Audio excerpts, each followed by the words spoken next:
struggled with making this video only because I didn't want to stop playing the game. I just wanted to keep grinding for loot, keep grinding for power. I have become addicted to Destiny again, which is insane to me. It's been, what, 10 plus years, and it feels fresh, it feels new. I actually want to play the game, and there's actually things to play the game for. This video, gonna be kind of freeform thoughts on should you get Edge of Fate, is it worth it? I do not have a script, I barely have bullet points. This video will be broken down into a couple parts. We're going to cover the lore / story of this expansion. We're going to cover general gameplay, difficulty, seasonal activity, that sort of thing. We're going to cover loot, Armor 3.0, the new weapons, all that fun stuff. The B-roll footage is just the exotic mission encore from last year. There'll be nothing new, no worries about spoilers there. First thing we're going to talk about is going to be the story. I'm going to try and talk about this in as vague terms as possible, but minor spoilers ahead. It's going to be kind of hard to talk about the whole story without getting into some details. I thought it was a fantastic story. It felt new, it felt fresh, it felt like the writers were actually excited about what's going forward. It felt like they had lots of room to play.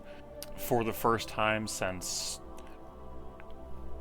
Shadowkeep, maybe, I've actually felt compelled to do all the side quests. I've done pretty much everything story related that has released so far, and I've actually enjoyed all of it, which has, again, been insane.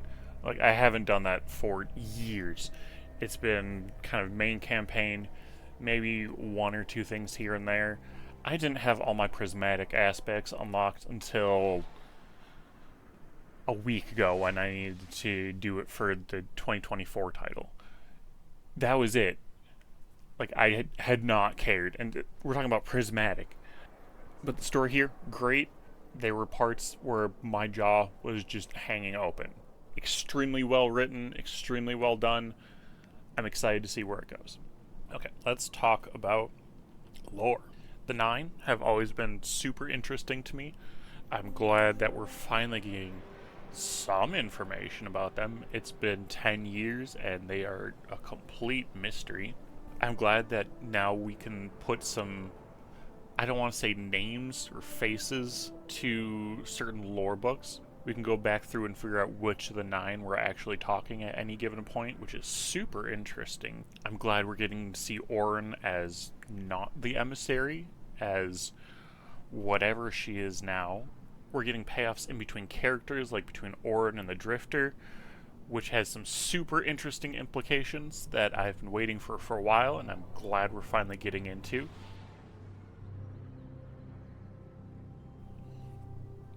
Let's talk about difficulty. I played through the campaign on Legendary. I can't speak to the base campaign difficulty, but Legendary campaign felt challenging, but fair. Don't recall a single champion, which was a nice change of pace. Things still felt challenging despite the fact that there were no champions. Encounters were just a little more difficult, more adds, more mechanics. There were actual mechanics to go through in the campaign. At parts, it felt like a raid, or raid-like there were actually new mechanics that you needed to do in each mission, that the missions weren't just extremely linear. There were puzzles to solve, there were exploration.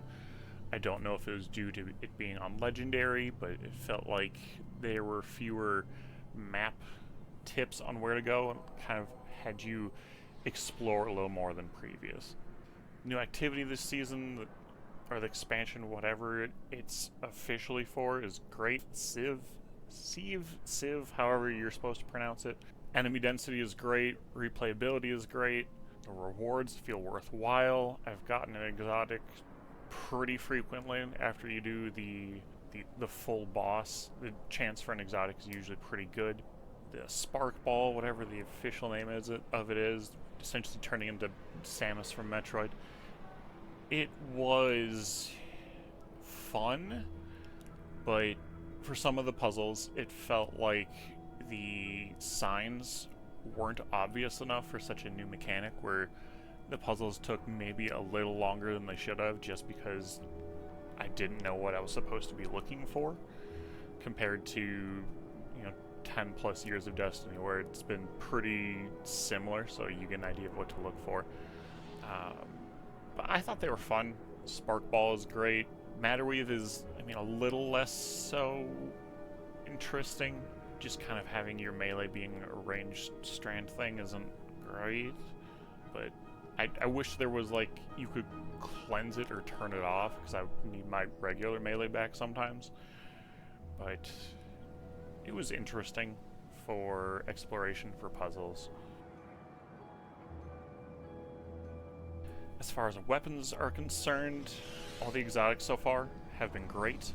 I used New Land Beyond throughout the whole Legendary campaign, and that thing is a workhorse. It's great. It's amazing with the Catalyst. If you haven't tried it, go try it. The Season Pass exotic 3rd iteration is a damage machine. The amount of damage that thing puts out is just absurd.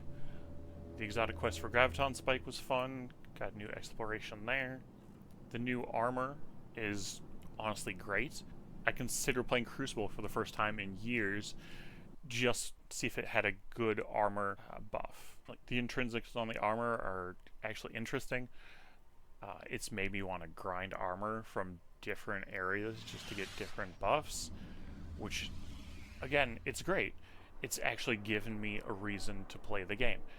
And trying to chase down the exact stat roll you want, the exact tier, light progression has felt fair if you're actually putting in the time, but not as necessary as some previous expansions. Yeah, sure, it's nice to see the number go up, but you don't need to rush yourself, or it currently doesn't feel like you need to rush yourself to get through, to get to max light right now. It doesn't feel as necessary. So far, I haven't seen any crafteds, and I'm going to be honest, I'm glad. I think crafteds were a mistake for the most part. I think they're fine for exotics. Having some intrinsics you can change up is fine, sure, whatever. But for the most part, I like having weapons to go chase down. Last season, when they didn't really have any, I got a God Roll Anamnesis with Destabe, Dragonfly, or Archer's Tempo Explosive Head. And the amount of joy I got from getting that is way better than just every week getting a red border. You've got the gun. It doesn't feel earned. You just slap the same perks on it. I like the randomness. I like actually having to go out and farm for a role that I want. The only reason that it's worth it is if there's actually loot to go chase, and there's loot to go chase. The guns feel good. There's some new designs that fucking slap. The new longbow has some very interesting roles for a bow user. I will say the one detractor so far is they said for Armor 3.0 that no stat is going to be necessary, but if you use a bow, like me and maybe 2% of the population, it feels miserable if you don't have a high weapon stat. Even with a lightweight frame bow, it feels like it takes forever to draw that sucker back. It takes way too long to draw arrows. See, high weapon stat is necessary if you don't want to be miserable. I personally go for a specialist focus, weapons and class, just for my current builds, but it's been nice to be able to try and kind of focus down a little bit so you don't get as random of stats.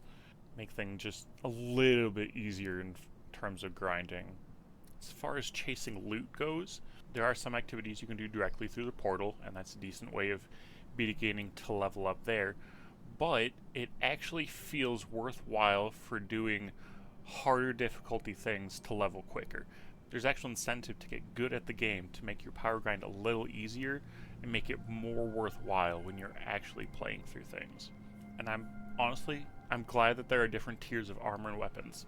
Do I think that everyone should have access to everything?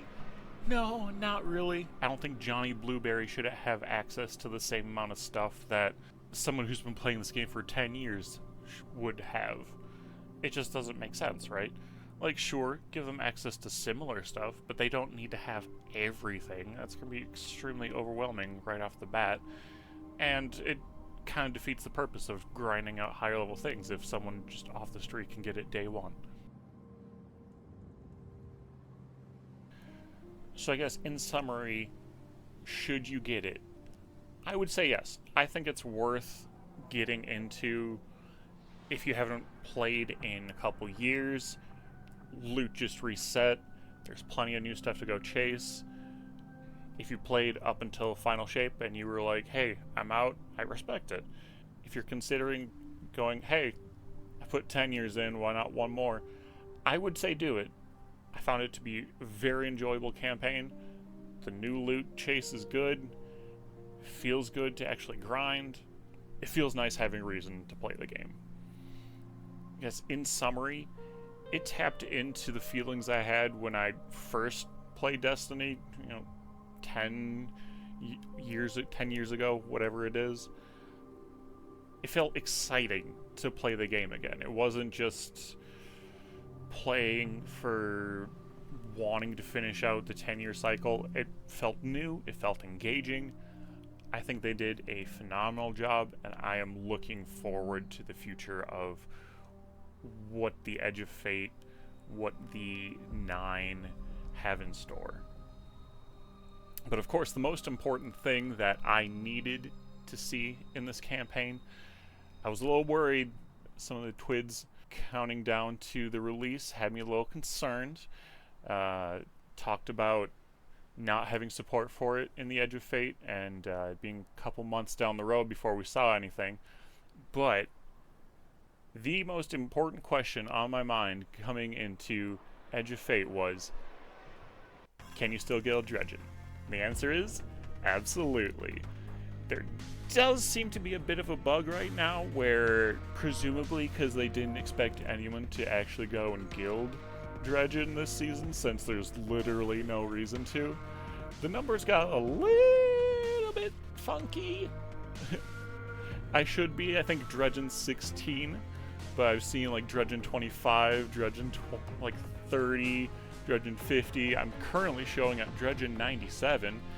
The only reason I know this isn't just me going insane is I saw one other insane individual who had gilded Dredgen before me, and I saw them at Dredgen 48. I don't know what's going on. It's hilarious. I can't imagine it's high on their radar of bug fixes, but I don't want to be accused of cheating. This just happened. I don't know what the number is going for anymore. Help.